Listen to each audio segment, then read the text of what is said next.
Isaiah warned about this exact phrase, and it's being spoken again. Picture this: a 2,700-year-old prophecy that speaks of similar names like Israel, Egypt, and Assyria. Now it seems to be coming true. Trump and a USA convoy seem to be fulfilling this. You will be shocked when you find 7 discoveries about this ancient prophecy. Discovery 1. The prophecy everyone overlooked. Let me take you back to the year 700 BC. The world looks nothing like it does today. The Assyrian Empire is at the height of its power. Brutal, expansive, unstoppable. Egypt is a fading superpower, still influential but declining. And caught between these two massive powers is tiny Israel, just trying to survive. Into this geopolitical chess match steps a prophet. His name is Isaiah, and he receives a vision, a prophecy about Egypt, but not the Egypt of his time, the Egypt of a distant future, an Egypt that doesn't even make sense given everything Isaiah knows about history, politics, and the relationship between these nations.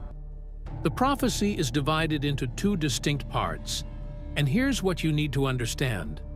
The prophecy starts with judgment. Devastating, undeniable judgment. But then, and this is where it gets shocking, after the judgment comes something that changes everything. Let me read you the judgment portion first, because this is what most prophecy teachers skip over. Isaiah 19, verses 1 through 4. Behold, the Lord rideth upon a swift cloud, and shall come into Egypt. And the idols of Egypt shall be moved at his presence, and the heart of Egypt shall melt in the midst of it. And I will set the Egyptians against the Egyptians, and they shall fight everyone against his brother, and everyone against his neighbor, city against city, and kingdom against kingdom.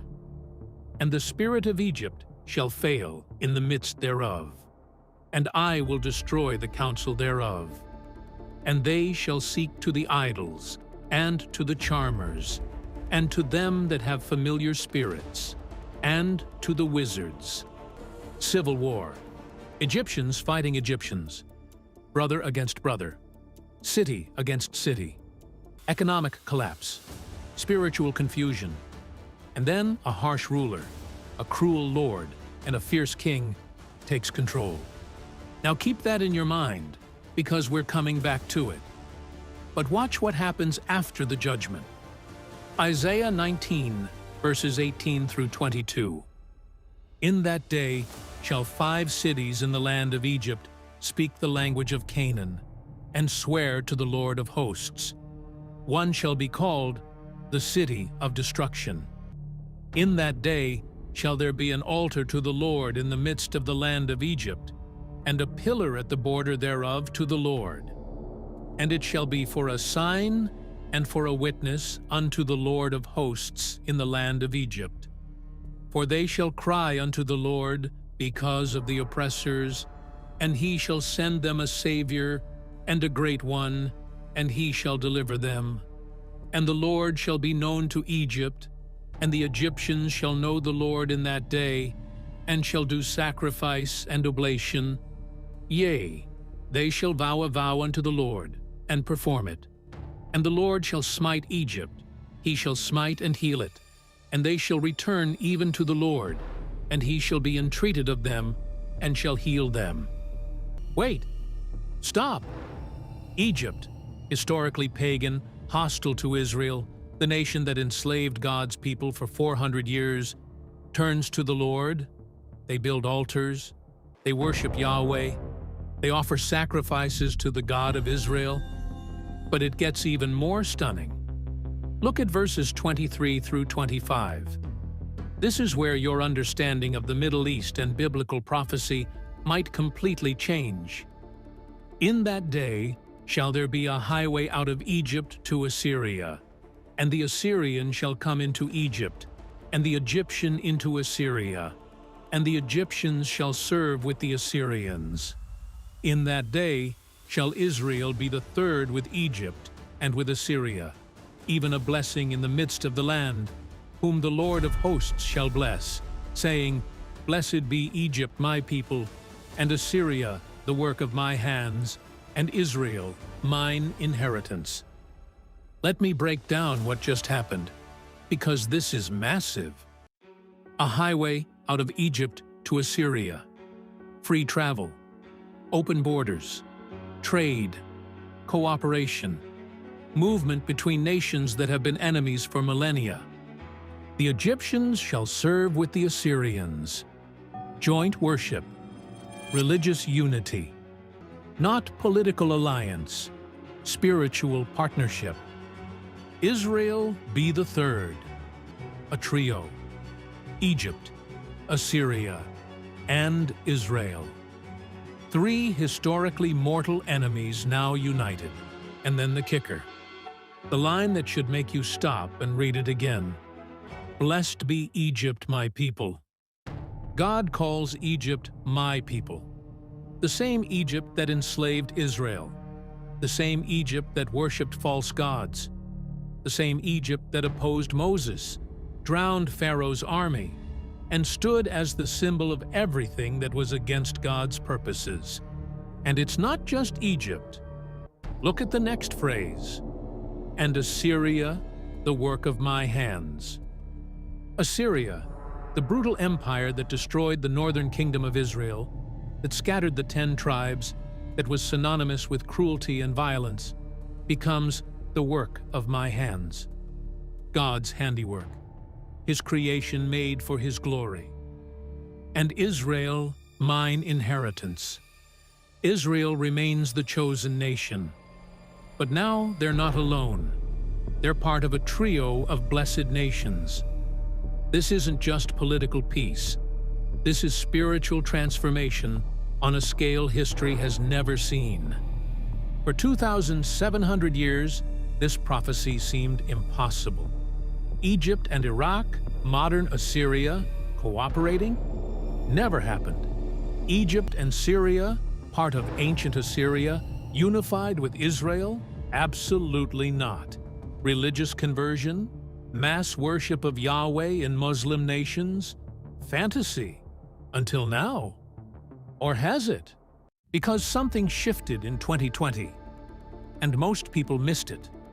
But before I show you what changed, you need to understand something critical. Something that completely alters how we interpret what's happening right now. The judgment Isaiah described, many believe it's not future. It already happened. Discovery 2. The judgment is already unfolding. Here's what most prophecy teachers do. They read Isaiah 19 and immediately jump to the good stuff. The highway, the peace, the trio of nations. They skip the judgment part because it's uncomfortable. It's harsh. And frankly, it doesn't fit the narrative of peace and prosperity that people want to hear. But Isaiah is clear. The redemption comes after the judgment. First the plagues, then the peace. First the oppression, then the Savior. You can't have the highway without the civil war.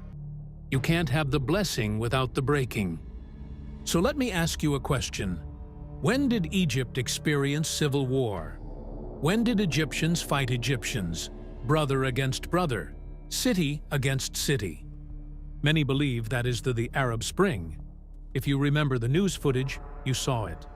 Tahrir Square in Cairo, packed with protesters.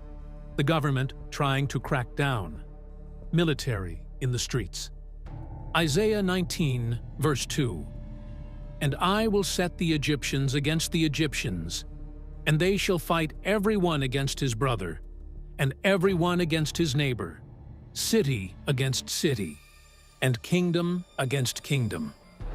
And if the judgment is behind us, then what comes next is the redemption, the highway, the peace, the spiritual awakening, which brings us to 2020, and a deal that shocked the world. Discovery 3. Trump's peace framework. The highway begins. Donald Trump becomes president in 2017. And one of his top priorities from day one is Middle East peace. Not just peace between Israel and the Palestinians, although that's what he talks about publicly. Peace across the entire region. In 2020, his administration unveils what they call the Deal of the Century, officially titled Peace to Prosperity, a vision to improve the lives of the Palestinian and Israeli people. The Palestinian leadership rejects it immediately. They call it biased, one-sided, dead on arrival. And politically, they're right. No Palestinian state was created. No agreement was signed. But here's what most people missed. The deal of the century wasn't really about the Palestinians. It was about setting the stage for something bigger, something that would bypass the Palestinian issue entirely and create a new Middle East order. And that's exactly what happened next. Except the Trump administration makes an announcement that shocks the diplomatic world. The United Arab Emirates agrees to normalize relations with Israel. A peace treaty, direct flights, economic cooperation, full diplomatic recognition. Then Bahrain joins. Then Sudan. Then Morocco. These are the Abraham Accords, named after Abraham, the father of both Jews and Arabs. And they're a game changer. For the first time in generations, Arab nations are making peace with Israel without demanding a Palestinian state first. They're bypassing the issue entirely. The results? Direct flights between Tel Aviv and Abu Dhabi. Trade agreements worth billions. Tourism booming. Defense cooperation. Technology partnerships. The Middle East is being reshaped. Not through war, but through peace deals. But here's the curiosity gap you need to hold on to. Where are Egypt and Assyria in all this? Egypt already has peace with Israel. The Camp David Accords, signed in 1979. They've had normalized relations for decades. So Egypt's in. That's 1/3 of Isaiah's trio. Israel, obviously in. That's 2/3. But Assyria, that's the missing piece. Because if you look at a map of the ancient Assyrian Empire at its height, it covered modern-day Iraq, the heartland of Assyria. Syria, hence the name. Parts of Turkey, parts of Iran, even northern Saudi Arabia. And none of those nations have peace with Israel. In fact, most are hostile. Syria is in civil war and has been an enemy of Israel for decades. Iraq is unstable. Iran openly calls for Israel's destruction.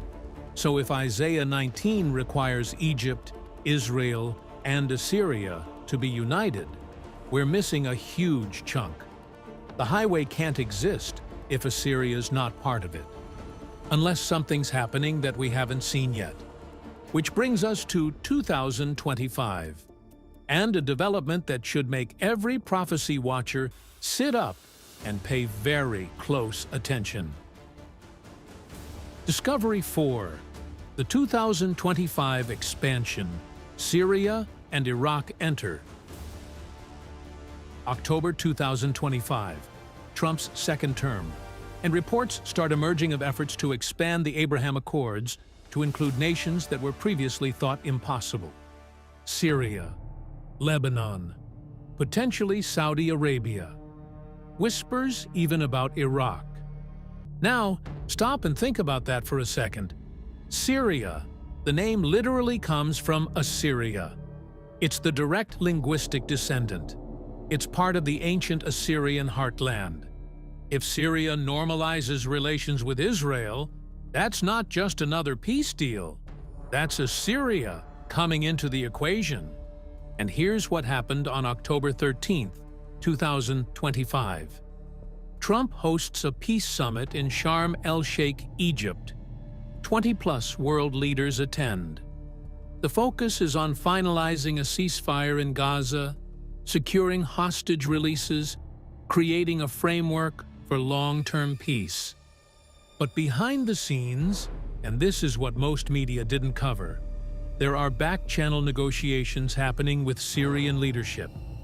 Syria is invited as an observer nation, not a full signatory yet, but present, listening, participating in discussions. Trump announces a 20-point Gaza peace plan, and buried in the details is language about regional integration, about creating economic corridors, about opening borders for trade and travel across the Middle East, economic corridors between Egypt, Israel, and Syria. Does that sound like a highway to you? Let me show you what this looks like on a map. Egypt to the southwest, Israel in the middle, Syria to the northeast. Draw a line connecting them. It's a natural corridor, a geographic highway. If Syria officially joins the Abraham Accords, and sources say negotiations are progressing, you'd have peace treaties connecting all three nations, Egypt, Israel, and Syria. The trio Isaiah described: free travel, open borders, Egyptians visiting Damascus and Jerusalem, Syrians visiting Cairo and Tel Aviv, economic partnerships, trade routes, joint infrastructure projects. Exactly what Isaiah 19:23 says, "In that day shall there be a highway out of Egypt to Assyria, and the Assyrian shall come into Egypt, and the Egyptian into Assyria." It's not a literal paved road. It's a corridor of peace, trade, and cooperation. And it's forming right now. So the pieces are aligning. The judgment happened, Arab Spring, and now the highway is being built through Trump's peace framework. Case closed, right? Trump is fulfilling Isaiah 19. Prophecy complete.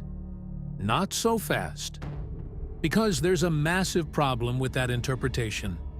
A problem so significant that it might completely disqualify everything we just discussed. Discovery 5. The spiritual versus political problem. Here's the issue, and it's not a small one. Isaiah 19 isn't about diplomacy. It's about worship. Let me read you verse 21 again. "And the Lord shall be known to Egypt, and the Egyptians shall know the Lord in that day, and shall do sacrifice and oblation. Yea, they shall vow a vow unto the Lord, and perform it. The Egyptians shall know the Lord, shall do sacrifice and oblation, shall vow a vow unto the Lord." This isn't diplomatic language. This isn't political peace. This is religious conversion, spiritual transformation. Egypt, a predominantly Muslim nation, turning to worship Yahweh, the God of Israel. Has that happened? Let me be blunt. Not even close. Egypt hasn't abandoned Islam. Syria hasn't turned to the God of the Bible. There's no mass religious revival sweeping through Cairo or Damascus. There are no altars to Yahweh being built in the land of Egypt. There are no Egyptians offering sacrifices at the Temple Mount. The Abraham Accords are secular peace deals. They're about economics, security, and trade. They're not about worship. They're not about spiritual unity. They're about mutual benefit and strategic alignment. And without the religious component, you don't have Isaiah 19. You have Middle East politics. So let me present you with two types of peace, because this distinction is everything. Political peace says, we won't fight anymore. We'll trade. We'll cooperate. We'll recognize each other's sovereignty. Spiritual peace says, we worship the same God. We serve the same Lord. We're united not just economically, but spiritually. Trump's deals, political peace, economic peace, security peace. But where's the spiritual peace? Where's the revival in Egypt? Where's the turning from Islam to Yahweh? Where's the joint worship with Israel? Where's the altar Isaiah talks about in verse 19? In that day shall there be an altar to the Lord in the midst of the land of Egypt, and a pillar at the border thereof to the Lord. The political pieces are aligning, the spiritual pieces are missing, and that's where this gets controversial. Because there's another prophecy that some people are connecting to Trump's actions. A prophecy that might explain everything, or it might reveal something far more sinister. Discovery 6. The Daniel 9:27 connection. Let me shift your focus for a moment. Because there's a word in Bible prophecy that most people completely overlook. And this single word, buried in a verse that's been studied for centuries, could change your entire interpretation of what Trump is doing. Actually, let me be more specific. This word might reveal whether Trump is a peacemaker working for good, or whether he's unknowingly building the very framework that the Antichrist will use to deceive the world. I know that sounds extreme. Stay with me. Turn to Daniel chapter 9, verse 27. This is one of the most debated, most analyzed, most critical verses in all of biblical prophecy. It describes the Antichrist's covenant, the treaty that kicks off the 7-year tribulation period. Every prophecy student knows this verse, but most miss the key word. Daniel 9:27. And he shall confirm the covenant with many for 1 week. And in the midst of the week he shall cause the sacrifice and the oblation to cease. And for the overspreading of abominations he shall make it desolate, even until the consummation. And that determined shall be poured upon the desolate. Now, when most people read this verse, they focus on the dramatic parts, the 7 years, the breaking of the covenant halfway through, the abomination of desolation, the sacrifice ceasing. Those are the big, scary, end times movie elements. But look at the first phrase, the word that sets up everything else. He shall confirm the covenant. Confirm, not create, not negotiate, not draft, not propose. Confirm. And here's what you need to understand. That word choice changes everything. The Hebrew word that changes everything. The Hebrew word translated as confirm is gabar. And if you've never studied this word before, you're about to have your understanding of end times prophecy completely reshaped. Gabar means to be strong, to prevail, to strengthen, to make firm, to give power to make binding. It's used throughout the Old Testament. Gabar is never about creating something from nothing. It's about taking something that already exists and making it stronger, more powerful, more binding, more effective.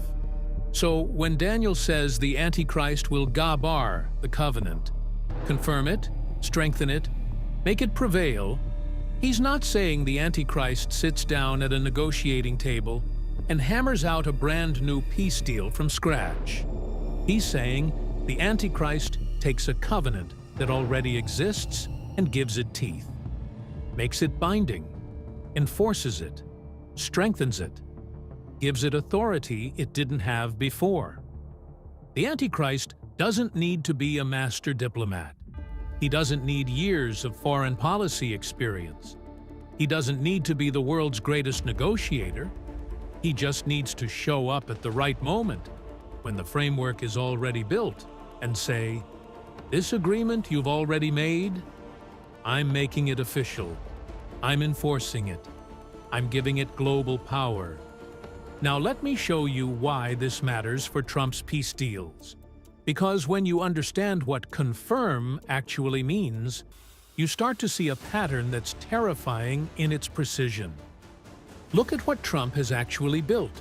The Abraham Accords, 2020, not a bilateral agreement between two nations.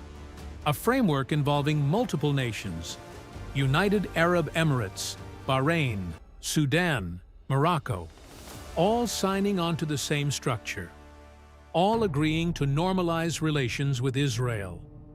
all participating in a shared vision for Middle East peace.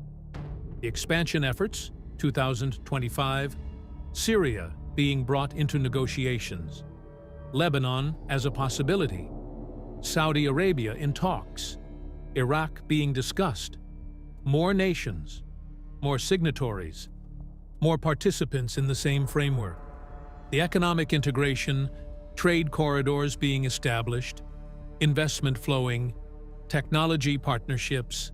This isn't just one peace treaty. This is a comprehensive Middle East realignment, a new order, a framework that multiple nations are buying into, and it's already created, already established, already functioning. Now, what if a future leader comes along and says, "This Abraham Accords framework that Trump created, I'm going to strengthen it. I'm going to enforce it globally. I'm going to make it binding for 7 years. I'm going to give it authority that transcends individual governments. And I'm going to ensure Israel's security within this framework like never before." That's not creating a new covenant. That's confirming an existing one. That's Gabar. And suddenly, Daniel 9:27 isn't about some future negotiation. It's about taking what's already built and weaponizing it. But there's another phrase in Daniel 9:27 that should make us pay very close attention to Trump's deals. Look at the next two words. With many. Not with two parties. Not bilateral. With many. Multiple nations. A coalition. A framework involving numerous participants. Now, how many nations are currently part of or negotiating with the Abraham Accords framework? Let me list them for you.